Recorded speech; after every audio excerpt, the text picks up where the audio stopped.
கிறிஸ்துவுக்குள் பிரியமானவர்களே, இயேசு கிறிஸ்துவின் நாமத்தில் உங்களை நான் வாழ்த்துகிறேன். ஜீசஸ் கிரைஸ்ட் ஹோலி மினிஸ்ட்ரியின் மூலமாய் உங்களை சந்திப்பதில் நான் மிக்க மகிழ்ச்சி அடைகிறேன். இந்த நாளில் நாம் பார்க்க போகிற வீடியோ என்னவென்றால், ஜாக்கப் ஜெயராஜ் என்கிற பாஸ்டர் ஒரு வீடியோ வெளியிட்டிருந்தார். அவர் சொன்னார், பிரதர் எம்டி ஜெகன் அவர்கள் எல்லா காரியத்தையும் ரெவலேஷனில் லிங்க் பண்ணுறார். அதை 666 என்று சொல்லுகிறார். பார்கோடு எல்லாத்தையும் அவர் 666 என்றார். பான் கார்டில், ரேஷன் கார்டில், ஆதார் கார்டில், ஏடிஎம் கார்டு எல்லாவற்றையும் பார்க்கும்போது, பாஸ்போர்ட் பார்க்கும்போது எல்லாவற்றையும் அவர் என்ன சொல்கிறார் என்றால் ரெவலேஷனில் லிங்க் பண்ணுறார் என்று சொன்னார். அதை நான் கேட்டேன். ஆனால் இந்த ஜாக்கப் ஜெயராஜ் என்கிற பாஸ்டர் என்ன சொல்கிறார் என்றால், இது எல்லாமே ரெவலேஷனில் நம்ம லிங்க் பண்ணக்கூடாது. ரெவலேஷன் அது மறைக்கப்பட்ட ஒரு காரியம் அல்ல. ரெவலேஷன் வெளிப்படையாய் கர்த்தர் நமக்கு கொடுத்திருக்கிறார். அது ஈஸியாய் புரிந்து கொள்ளக்கூடிய ஒரு காரியம். அது ஈஸியாக நம்ம புரிந்து கொள்ளலாம். அப்பாகலிப்டிக் லிட்ரேச்சர் மூலிமா நம்ம இதை புரிந்து கொள்ளலாம் என்று அவர் சொன்னார். இந்த அப்பாகலிப்டிக் லிட்ரேச்சர் யூதர்களுக்கு தெரியும். இந்த லிட்ரேச்சர் மூலிமா நம்ம எல்லாவற்றையும் நம்ம ஈஸியாக கற்றுக்கொள்ளலாம். அதனுடைய ரூல்ஸ் தெரிஞ்சால் போதும், நம்ம ஈஸியாக எல்லாவற்றையும் கற்றுக்கொள்ள முடியும். நமக்கும் அது புரியும். யூதர்களுக்கு இது நன்றாய் தெரியும். யூதர்களால் இதை புரிந்து கொள்ள முடியும் அப்படின்றலாம் சொல்லியிருந்தார். ஆனால் என்னென்றால் வெளிப்படுத்தின விசேஷம் அது வெளிப்படையாய் கொடுக்கப்பட்டது என்று சொல்லுகிறார். வெளிப்படுத்தின விசேஷம் வெளிப்படையாய் கொடுக்கப்பட்டது அல்ல.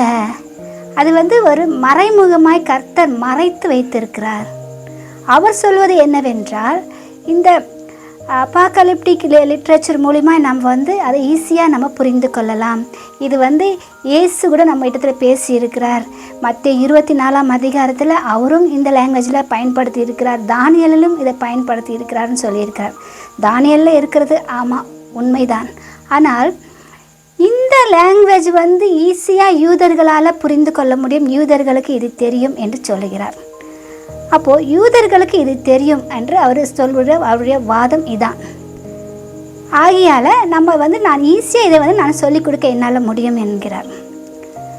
ஆனால் நான் என்ன சொல்ல இங்கே வந்திருக்கிறேன் என்றால், இவர்கள் இருவரையும் குறை சொல்வதற்காக நான் இங்கே வரவில்லை. இது ஜனங்கள் குழம்பி போவார்கள் என்று நான் இதை விரிவாய் உங்களுக்கு புரியும்படி சொல்வதற்காக நான் இங்கே வந்திருக்கிறேன். என்னவென்றால், வெளிப்படுத்தின விசேஷம் அது ஒரு மறைக்கப்பட்ட ஒரு மறைக்கப்பட்டு இருக்கிறது. அது கர்த்தர் மறைத்து வைத்திருக்கிறார். அது எல்லாருக்கும் புரியும்படி கிடையாது. ஏன் என்று இதை நான் சொல்கிறேன் என்றால், வெளிப்படுத்தின விசேஷம் ஒரு தீர்க்க தரிசனம். அது நிறைவேறும் காலத்தில் தான் அது நிறைவேறும். அது தீர்க்க தரிசனம் என்பதால், தீர்க்க தரிசனம் என்றாலே அது மறைக்கப்பட்டது தான். ஆகையால் அது மறைக்கப்பட்டு இருக்கிறது. கர்த்தர் யாரை கொண்டு அதை வெளிப்படுத்துவாரோ அதுவரையும் அது வெளியே வராது. அதுவரை ஜனங்கள் அவர்களுடைய சுயத்திலிருந்து அவர்களுக்கு என்ன தோன்றுகிறதோ அதை பற்றி அவர்கள் சொல்லிக்கொண்டே இருப்பார்கள். ஆனால் அதனுடைய உண்மையான அர்த்தம், வெளிப்படுத்தின விசேஷனுடைய உண்மையான அர்த்தம் என்ன என்று நாம் எப்போது பார்க்கலாம் என்றால், அது நிறைவேறும் காலத்தில் தான் நம்ம அதை கரெக்டாக கண்டு கொள்ள முடியும். கர்த்தர் அதை நிறைவேற்றுகிற ஜனங்களுக்கு தான் அது அந்த நபருக்கு அதை எந்த நபரை கொண்டு அந்த தீர்க்க தரிசனம் நிறைவேறுமோ அந்த நபருக்கு தான் அதை வெளிப்படுத்துவார். ஏன் இது தீர்க்க தரிசனம் என்று சொல்லுகிறேன் என்றால், கர்த்தர் இதை தீர்க்க தரிசனமாக நடக்க போகிற காரியத்துக்காக, கடைசி காலத்தில் நடக்க போகிற காரியத்துக்காக இதை மறைப்பொருளாய் மறைச்சு வச்சிருக்கிறார். ஏன் இதை மறைச்சு வைத்திருக்கிறார் என்றால், சாத்தானுக்கு இது தெரியக்கூடாது என்ற ஒரே காரணத்துக்காக தான் கர்த்தர் அதை மறைமுகமாய் மறைத்து வைத்திருக்கிறார். இனி நடக்க போகிற சம்பவங்கள், அது நடந்து முடிந்த சம்பவங்கள் கிடையாது, இனி நடக்க போகிற சம்பவங்கள். ஆகையால் தான் கர்த்தர் அதை மறைத்து வைத்திருக்கிறார். யோவான் வெளிப்படுத்தின சுவிசேஷத்தை யோவானுக்கு கர்த்தர் வெளிப்படுத்தின அதிகாரம் 1:1 நம்ம வாசிக்கும் போது சீக்கிரத்தில் சம்பவிக்க வேண்டியவைகள் என்று கூறப்படுகிறது. அப்போது கர்த்தர் யோவானுக்கு அதை வெளிப்படுத்துகிறார். எப்படி வெளிப்படுத்துகிறார்? சீக்கிரத்தில் சம்பவிக்க வேண்டியவைகள் யாருக்குன்னாக்கா, தம்முடைய ஊழியக்காரனுக்கு காண்பிக்கும் பொருட்டு தேவன் இயேசு கிறிஸ்துக்கு ஒப்புவித்ததும். யார் இதை ஒப்புவிக்கிறாங்க? தேவன் இயேசு கிறிஸ்துக்கு ஒப்புவிக்கிறாரு. இயேசு கிறிஸ்து தூதருக்கு ஒப்புவிக்கிறார். தூதரை அனுப்பி தூதர் மூலமா யோவானுக்கு சொல்லப்படுகிறது. அப்போது இவ்விதமாய் படிப்படியாக அதை யோவானுக்கு காண்பிக்கிறாங்க. அப்போ யோவானுக்கு தெரிவிக்கப்படுகிற அந்த ஒரு பொருளை தான் யோவான் எழுதுகிறார். இது என்னன்னு எழுதுகிறாருன்னா, இது ஒரு தீர்க்க தரிசனம் என்று எழுதுகிறார். ஆகையால் வெளிப்படுத்தல் 1ஆம் அதிகாரத்தில் 1-3 வசனங்கள் நீங்கள் வாசித்து பார்த்தீங்கன்னால் உங்களுக்கு தெரியும். ஆனால் நான் என்ன சொல்கிறேன் என்றால், இங்கு வெளிப்படுத்தின விசேஷம் அது மறைக்கப்பட்டதாக இருக்கிறது. அது சீல் வைக்கப்பட்ட ஒரு புத்தகம், அது மறைக்கப்பட்ட ஒரு புத்தகம், மறைவாய் கர்த்தர் வைத்திருக்கிறார். பைபிளில் இருக்கிற எல்லா தீர்க்க தரிசனங்களும் நம்ம பார்க்கும்போது எல்லா தீர்க்க தரிசனங்களும் அது மறைக்கப்பட்டுதான் காணப்படுகிறது. தீர்க்க தரிசிகளுக்கு கர்த்தர் அதை காண்பித்தார். அதனுடைய மறைப்பொருள் என்ன என்று காண்பிக்கவில்லை, என்னவென்று சொல்லவில்லை. எல்லா தீர்க்க தரிசனங்களும் பார்க்கும்போது ஏசாயால பார்க்கலாம், எரேமியால பார்க்கலாம், எசேக்கியேல பார்க்கலாம், சகரியால பார்க்கலாம். இது எல்லா காரியம் நம்ம பார்க்கும்போது ஓரளவுக்கு நாம் இது இருக்கும் என்று நினைப்போம். ஆனால் அது நடக்கும் காலத்தில் தான் இதுதான் இதுன்னு சொல்லி நம்மளால் சொல்ல முடியும். ஓரளவுக்கு நம்மளால் அதை புரிந்து கொள்ள முடியும். ஆனால் அதை சொன்னாங்க, சொல்லிவிட்டு போனாங்களே தீர்க்க தரிசிகள், அவர்களுக்கே அதனுடைய உண்மையான அர்த்தம் என்னவென்று தெரியாது. அதை பார்த்து கர்த்தர் என்ன காண்பிக்கிறாரோ, கர்த்தர் என்ன சொல்கிறாரோ அதை கண்டும் அதை கேட்டும் அவர்கள் அதை அப்படியே நம்மளுக்கு சொன்னார்கள், அதை அப்படியே நம்மளுக்கு எழுதினார்கள். அந்த கர்த்தர் வெளிப்படுத்தின, கர்த்தர் காண்பித்த அந்த தீர்க்க தரிசிகளுக்கே அதனுடைய உண்மை அர்த்தம் தெரியாது. அதே போல தான் இங்கே யோவானுக்கும் வெளிப்படுத்தின விசேஷத்தினுடைய உண்மை அர்த்தம் என்ன என்று தெரியாது. அது யோவானுக்கே அது மறைக்கப்பட்டு தான் இருந்தது. கர்த்தர் என்ன காண்பித்தாரோ அதை தான் யோவான் எழுதினார். அதான் உண்மையான காரியம். இது எப்படி நான் சொல்கிறேன் என்றால், இப்போ ஏசாயா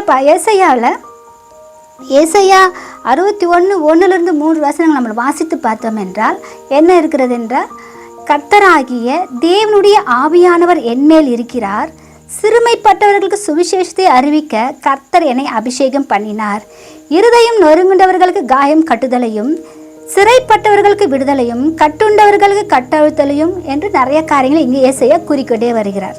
இது யாருக்கு சொன்ன? ஏசாயா காலத்தில் ஏசாயா இதை படிக்கும் போது, ஏசாயா இதை எழுதும் போது இது ஏசாயாவுக்கு புரிந்திருக்குமா? புரிந்திருக்காது. இது யாருக்கு சொல்லப்பட்ட ஒரு காரியம்? ஏசாயாவுக்கு கர்த்தர் சொன்னார். ஏசாயாவுக்கு சொல்லப்பட்ட ஒரு காரியமா? ஏசாயா மேலே கர்த்தர் இந்த காரியத்தெல்லாம் சொல்லியிருக்கிறாரு? இல்லை. இந்த காரியம் லூக்கா 4:18-19 இயேசு கிறிஸ்து அதை ஜனங்களுக்கு அறிவிக்கிறார். இது இன்றைய காலத்தில், இன்றைய தினத்தில் இது நிறைவேறினது என்று.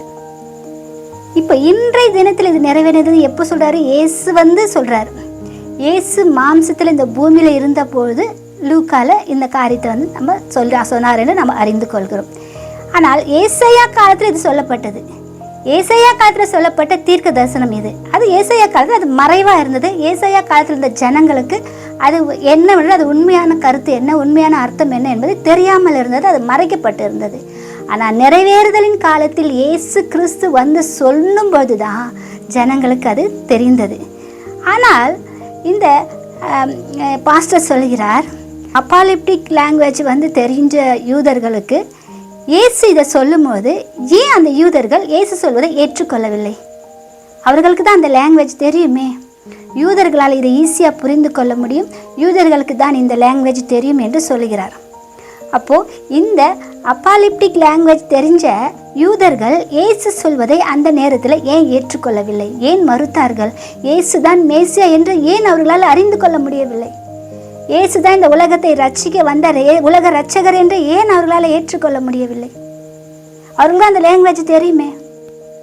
அப்படியெல்லாம் கிடையாது. இது கர்த்தர் ஒரு பொருளை மறைத்து வைத்தார் என்றால் கர்த்தர் வெளிப்படுத்தும் வரை யாருக்கும் இது தெரியாது. இதன் அர்த்தங்கள் இந்த லாங்குவேஜ் தெரிஞ்சவங்களுக்கெல்லாம் இதை கண்டுபிடிச்ச முடியும் என்றால் அது கிடையவே கிடையாது. இயேசு இதை மறைத்து வைத்திருக்கிறார். அது நிறைவேறுதலின் காலத்தில் தான் இது நம்ம ஜனங்களுக்கு தெரியும். ஆகியால தான் இப்போ நம்ம இதுவா அதுவான்னு சொல்லி நிறைவேறுதலின் காலத்தில் நம்ம ஒப்பிட்டு பார்த்து இது இந்த காரியமாக தான் இருக்கும் என்று நாம் அறிந்து கொள்ளுகிற ஒரு அளவுக்கு நம்மளால் புரிந்து கொள்ள முடியும். ஆனால் இதனுடைய அர்த்தம் இது என்ன என்பதை கர்த்தர் எல்லாவற்றையும் ரகசியமாய் வைத்திருப்பதினால சில காரியங்களை நம்ம தெளிவாய் நம்மளால் சொல்ல முடியாது. ஆனாலும் ஆவியானவர் ஒரு சிலவருக்கு கர்த்தருடைய வெளிப்பாடை கொடுத்து ஒரு சில காரியங்களை கர்த்தர் வெளிப்படுத்தி கொண்டு இருக்கிறார். பரிசுத்த ஆவியானவர் மூலமா, இயேசு கிறிஸ்துவின் மூலமா ஒரு ஆட்களுக்கு அது வெளிப்படுத்தப்பட்டாலே ஒழியதான் அது உண்மையான அர்த்தம் தெரியும். ஆகையால் நாம் வெளிப்படுத்தின விசேஷனுடைய காரியங்களை நாம் விருப்பப்படி நம்முடைய சுயப்படி நம்ம சொல்லக்கூடாது. ஏனென்றால் கர்த்தர் சொல்லியிருக்கிறார், அதை வெளிப்படுத்தின வாசிக்கும் போது இதில் ஒன்றையும் நம்ம கூட்டவோ ஒன்றையும் எடுத்து போடவோ கூடாது என்று. ஆகையால் நாம் என்ன தெரியுமோ, கர்த்தர் நமக்கு என்ன வெளிப்படுத்தினாரோ அதை மட்டும் சொல்வது நல்லது. இந்த வெளிப்படுத்தின விசேஷம் மறைக்கப்பட்டது. யோவானுக்கு சொல்லும் போது யோவானுக்கு அதனுடைய அர்த்தம் தெரியாது. யோவானுக்கு என்ன பார்க்கிறாரோ அதை தான் அவர் எழுதிவிட்டு போயிருக்கிறார். அப்போ யோவானுக்கு அது மறைக்கப்பட்ட ஒரு புத்தகமாய் தான் கர்த்தர் அதை கொடுத்தார். இது எப்போது திறக்கப்பட்ட புத்தகமாய் மாறுது? அந்த மறைக்கப்பட்ட அந்த தீர்க்க தரிசன புத்தகமாக இருக்கிறது. இது வெளிப்படுத்தல் 10ஆம் அதிகாரத்தில் தான் இது என்ன பண்ணுறது, இந்த புத்தகம் திறக்கப்படுது. அப்போதான் அந்த திறக்கப்பட்ட புத்தகமாக இது ஜனங்களுக்கு அறிவிக்கப்படுது. அப்போ எப்போ இந்த புத்தகம் 10ஆம் அதிகாரம் நிறைவேறுதோ, 10ஆம் அதிகாரத்தில் யாருக்கு கர்த்தர் இதை வெளிப்படுத்துகிறாரோ அவர்கள் மூலிமா தான் கர்த்தர் நமக்கு எல்லாருக்கும் வெளிப்படுத்துவார். ஆகையால் இது வெளிப்படுத்தின விசேஷம் மறைக்கப்பட்ட ஒரு புத்தகம்தான்.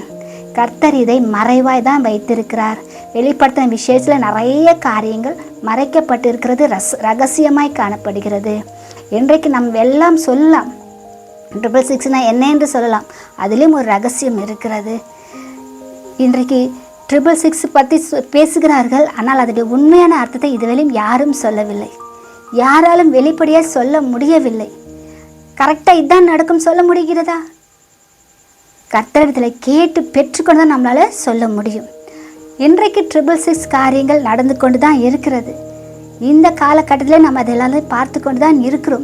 அதற்கான ஆயத்தங்கள் நடந்து கொண்டு இருக்கிறது. ஆனால் 666 இன்னும் வரவில்லை. எல்லாம் ஆயத்தங்கள் நடந்து கொண்டு இருக்கிறது, நடந்தேறி கொண்டு இருக்கிறது.